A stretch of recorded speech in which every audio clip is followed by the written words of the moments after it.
1 soatga 500 litr beradigan apparatimizni ishga tushirib bo'ldik, stanovkalarni.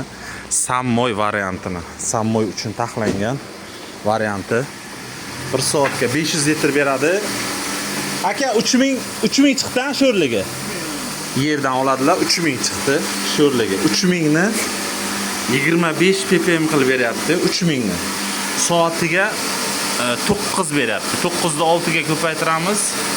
9 kar 6 56 bo'lishi kerak menimcha. 560 litr toza suv beryapti. 26-27 ppm hozir qo'shdik. Beryapti. Mana sammoy uchun taxlangan suv filtri. Bunaqa xizmatlar kerak bo'ladigan bo'lsa, bemalol aloqaga chiqasizlar. Xitoy zborka hammasidan bor.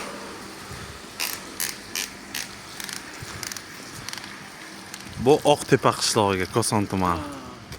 Oqtepa qishlog'i. Elbek akaning sammoylar. Mana do'konlar.